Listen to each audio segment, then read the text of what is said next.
In terms of the demographics, approximately 67% of the athletes are of school age, and that is from ages 8 through to 21. Over 31% are adults over the age of 22, and I think an area of growth would be the 2 to 7 age group, where over 57,000 Special Olympic athletes are registered. In terms of gender distribution, most of the participants, or majority of the participants, are male, and female participants account for 38%, male participants account for 62% of the global statistics.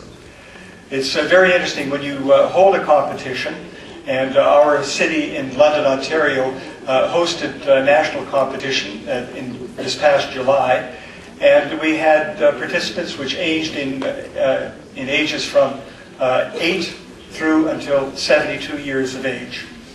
72-year-old participant won a gold medal in the sport of bowling, and it was really a remarkable achievement to witness and to be a part of. The other statistics include the top sports being athletics, football, basketball, bowling, aquatics, and table tennis. There are over 130,000 unified sports athletes, and during the year 2009, there were over 244,000 coaches who were involved in the Special Olympics movements.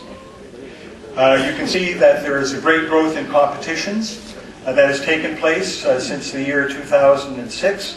With this particular slide, 44,000 plus competitions worldwide. On a daily basis in Special Olympics, there are over 121 competitions organized and hosted each day. And there has been a dramatic increase in the growth of the number of competitions which have been offered. And in the year 2009, there was a 34% increase in the number of competitions, with more than 77% of the athletes involved in these competitions. Now, there are a couple of challenges that the statistics tell us that are in place right now. And these have to do with a decline in the overall number of coaches, and the athlete-to-coach ratio has only been improved in 2 of the 7 regions that these statistics are kept in, and those 2 regions being Latin America and the Middle East and North Africa. Another area of challenge, not surprisingly, is because of the global economic recession that we have all experienced and are currently experiencing. The cash revenue generated by Special Olympics programs amounted to $173 million in 2009. And this was a 1.8% decrease from the previous year. And there was also a decline in the in-kind revenue that was in place in US dollars as well. In 2010, a Global World Congress for Special Olympics was held in Marrakesh, Morocco. And here, the international implications of the Special Olympic movement were considered. And a number of issues were discussed. And a number of issues were debated, and some conclusions were drawn. And emerging out of that was a strategic plan that is trying to map out what the future is going to look like for Special Olympics. The strategic plan that is being put in place for 2011 and 2015, the next quadrennial, involves 5 pillars, which are referred to as the Special Olympics home. The first pillar involves advancing quality sports competitions, quality sports and competitions. The second one involves building communities. The third one involves connecting fans and funds. The fourth is developing movement leadership. And the fifth is establishing sustainable capabilities.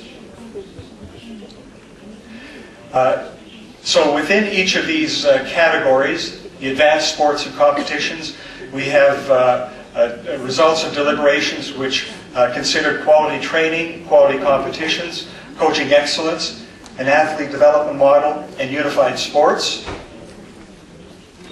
Within the Build Communities pillar, we are seeing athlete leadership programs, issues having to deal with strengthening family participation and involvement, the notion of youth engagement, and the element of health programs being encouraged.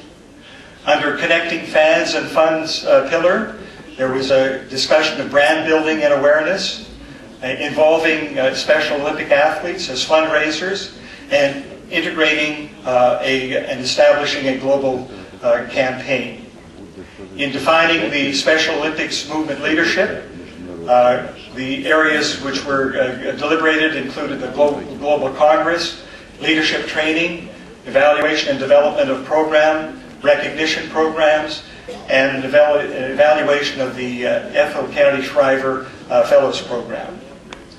Under establishing sustainable capabilities, the issue of Special Olympic values and shared services became a part of the discussions. There were certain summary elements which took place from this Congress involving a single sport strategy, and there it was mixed, and world and regional games, which was another element as well. In looking ahead, I'll just share with you the vision for the future as it has been defined for the next 4 years. And I'll share with you the vision. I won't go into any detail about the objectives within this vision, and I won't go into any detail about the strategies for operationalizing this vision. The first vision reads as follows. Special Olympics is a recognized leader in sports, providing excellence in coaching, training, and competition at all levels, offering each athlete the opportunity to develop their personal best through the activation of an enhanced athlete and coach model. So there are different goals that are established for 2015, and if you wish to get these, I'd be happy to share them with you after this session. And there are certain strategies that have been put in place to allow this particular vision to be achieved. A second vision is this. Special Olympics widely uses the catalytic power of sport to build communities of dignity, acceptance, and joy around the world.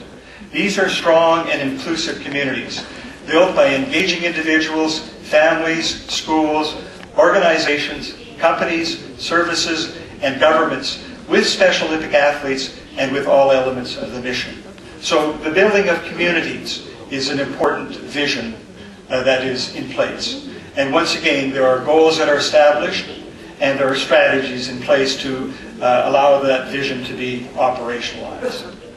A third vision is this one here. Special Olympics will become a more effective, sustainable, and innovative marketing and fundraising organization to enable its operating revenues to double across all regions by the end of 2015. That is a very, very ambitious goal, but the movement is very positive on a global scale that this indeed can happen and take place. And once again, there are specific objectives that are put in place within this strategic plan and specific strategies put in place as well. Another vision for 2015 is as follows. Special Olympics is a globally aligned movement. We understand what makes us successful. We work together to complete a common agenda. We leverage the unique skills and gifts of each accredited program. We set standards and we measure our success. We select and develop leaders, effective systems, and tools to raise the bar throughout the movement. And once again, specific goals and specific strategies to put this one into place. And the final one deals with sustainability. And here I'll quote, Special Olympics has a supportive culture, core systems and infrastructure, and established processes to best support our growth, to make decisions based on facts, and to deliver measurable impact over time. And here I think the key word is measurable impact over time. So there are specific goals, and I think this one I'll share with you because I think it's a very important one. Reduce the ratio of programming costs to administrative costs by 25%, which means that the financial resources you have for the organization are going into programming and not into administration. And I think that's a very laudable goal. And once again, strategies in place to do that. So let me conclude by once again sharing with you the oath that the Special Olympic athletes take prior to each competition. Let me win, but if I cannot win, let me be brave in the attempt. And for those of you who have worked with disabled athletes or Special Olympic athletes, I know that you can identify with me when I share with you the view that if you are not inspired by athletes with disabilities, be they physical or intellectual, you are not human. And I will leave that thought with you. So, I'd be happy to entertain any questions after this session.